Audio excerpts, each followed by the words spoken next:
अस्सलाम वालेकुम। सबीरा दी मैं सास हूँ। आज मैं कड़ी पकौड़े मज़ेदार बनाने लगी हाँ। बहुत अच्छे बनते इंशाल्लाह ताला। शुरू करने कड़ी पकौड़े।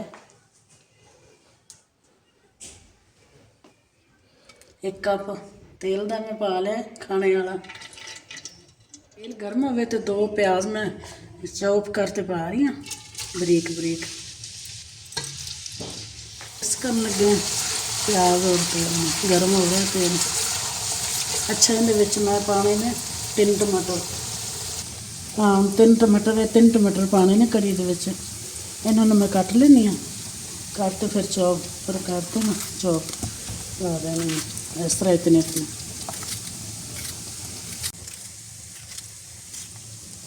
अस्सलाम वालेकुम। तो यहाँ पे ये देखें प्याज ब्राउन हो रहे हैं और यहाँ पे टमाटर काटे जा रहे हैं। ये देखिए, तो अभी मोटे मोटे काटने हैं क्योंकि इसके बाद इन्होंने चॉप करना है।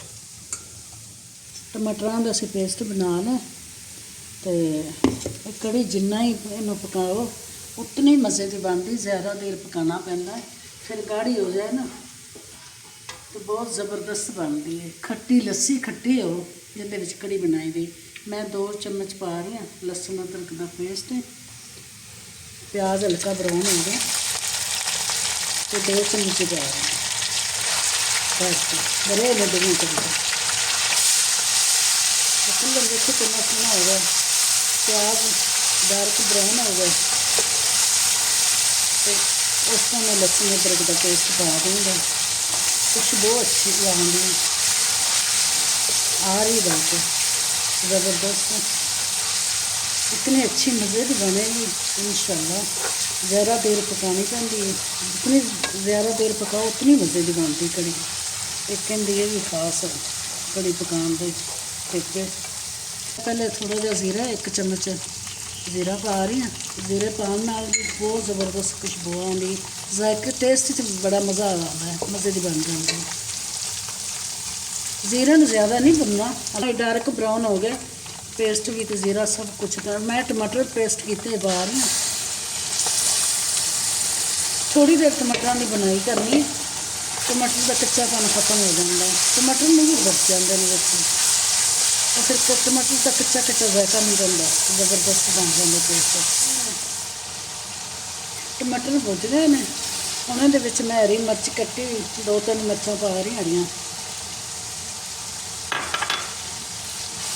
ये भी थोड़ा जहा भुज जाए हरी मिर्च। मैं मसाले पा लगी हूँ। सुरख मिर्च 2 चम्मच सुरख मिर्च, सुक्का खुश्क धनिया 1.5 चम्मच, हल्दी फुल चम्मच पूरी, नमक चम्मच 1.5 चम्मच नमक,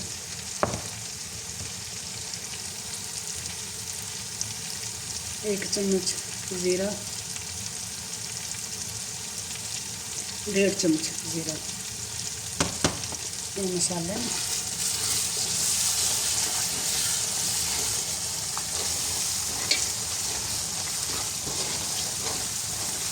हम थोड़ा जहा पानी पाना मिक्स हो जाएगा। पानी मैं पेस्ट वाला ही पा रही हूँ। टमाटर पेस्ट बनाया तो टमाटर आ जाएंगे।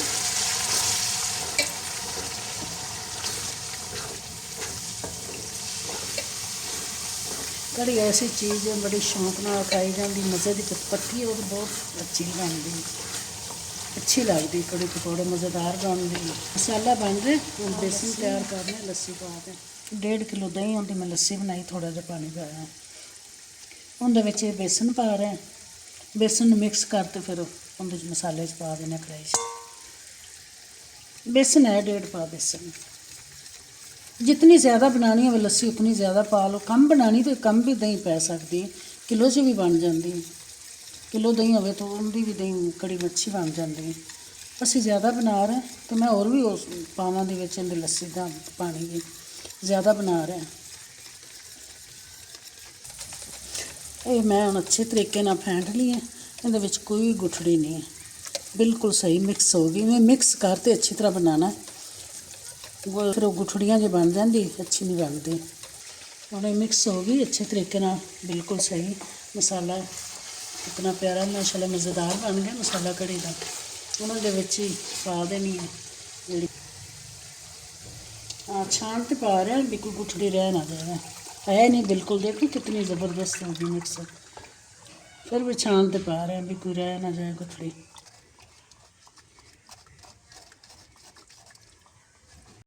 आ ज़्यादा पानी लस्सी थोड़ी चोर पा रहे हैं।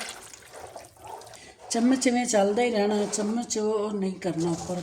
चम्मच जितना भी ऊपर करते उन्होंने फिर दोबारा चम्मच मारिए ना तो ये फुटियाँ बन जाती कड़ी। बस इवें चम्मच इस तरह ही चलता रहे, जितनी देर उबाला नहीं आना चम्मच चलता ही रहे, चम्मच नूं रोकना नहीं। बस चम्मच चलता रहेगा, फिर जो उबाला पै गया कड़ी में फिर चम्मच बंद करना पैदा, ऊपर ढक्कन दे दो, पकती रहेगी। ज़बरदस्त किस्म की खट्टी वाली कड़ी मज़ेदार इंशाल्लाह बनेगी।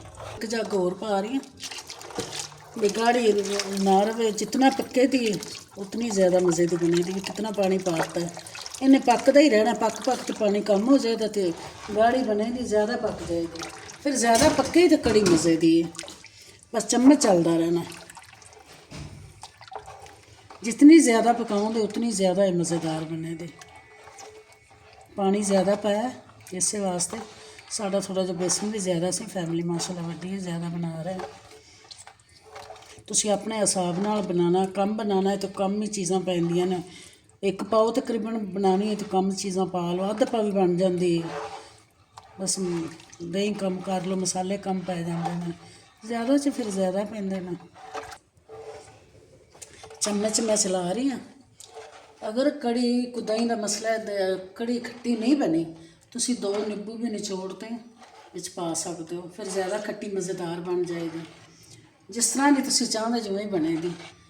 तो आँदी है ना कोई दही खट्टी नहीं आँदी, कड़ी खट्टी नहीं बनी, फिर मज़ा नहीं आ रहा, तो कड़ी तो खट्टी मज़ा कर दे, फिर विच 2 नींबू निचोड़ लो, मज़ेदार बन जाएगी। हुण इन्हां दा पानी जिस तरह उबाला जितनी देर नहीं आता, मैं चम्मच इस तरह ही चलाते रहना।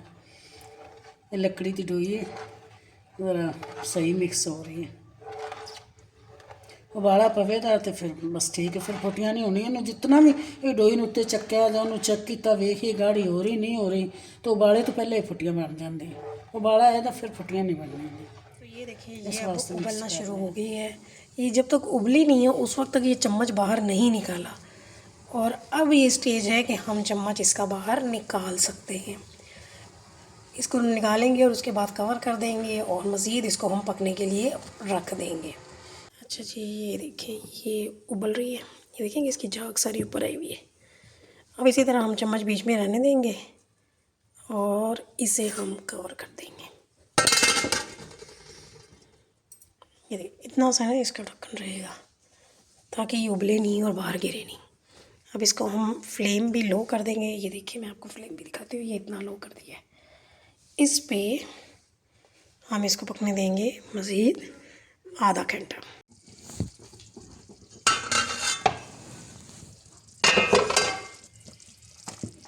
कड़ी हो रही है हमारी तैयार, गाढ़ा हो रही है, तरी भी आ रही है। पालक पकौड़ियां दी पालक है, हरा प्याज आप दूसरा भी पा सकते हो, कोई ज़रूरी नहीं हरा ही। ये सारा इहदे विच असीं मिक्स कर लेना। आलू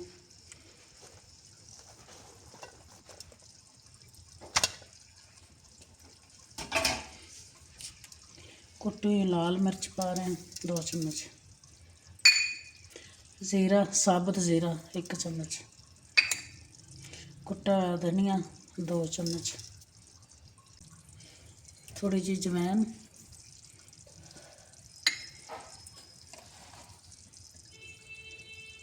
नमक 1 चम्मच, आधा चम्मच 1.5 चम्मच नमक, पीसी लाल मिर्च 1 चम्मच, 2 कप बेसन। पकौड़ियां का समान है, कम भी हो सकता बेसन, फिर ज़्यादा पा लो।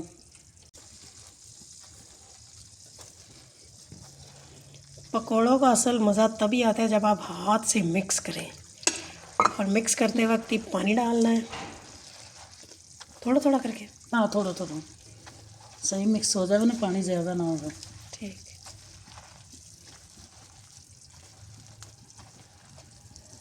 थोड़ा ਜਿਹਾ पानी और पाना।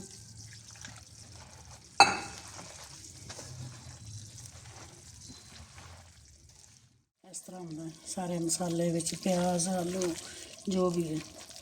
ज़्यादा बेसन वो तो सख्त बनते हैं पकौड़े, इस तरह नरम बनते।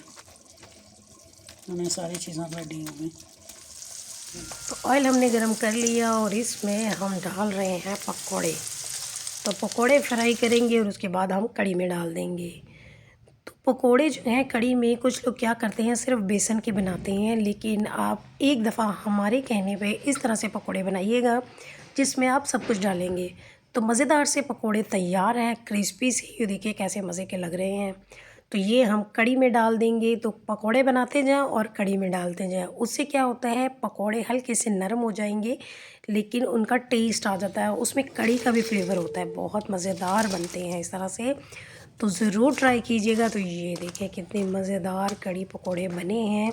तो मेरी सास ने आपके साथ अपनी ऑथेंटिक रेसिपी शेयर की है। तो अब हम लगाने लगे हैं इसमें ज़ीरे का तड़का, जिसके लिए थोड़ा सा ऑयल लिया है और 1 चम्मच ज़ीरा डाला है और थोड़ी सी पिसी हुई लाल मिर्च और हल्का सा नमक डाल के ये तड़का तैयार कर लिए है। वैसे तो इस तड़के में आपकी अपनी चॉइस है, आप कड़ी पत्ते डाल दें, सुर्ख लाल मिर्च डाल दें, जो साबुत होती है ना वो वाली, हरी मिर्चें भी डाल सकती हैं, प्याज ब्राउन करके डाल सकती हैं। आप तड़के को जैसे बनाना चाहें, ये सब आपकी अपनी चॉइस है, लेकिन हमने सिर्फ ज़ीरे का लगाया है और उसी से देखिए मज़ेदार सी कड़ी तैयार हो गई है। बहुत आसान रेसिपी है और एक एक स्टेप आपको डिटेल में बताया है मेरी सास ने।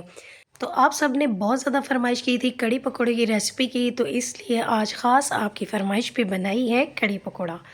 तो ज़रूर ट्राई कीजिएगा। तो हम आएंगे एक और रेसिपी के साथ। अल्लाह हाफिज़।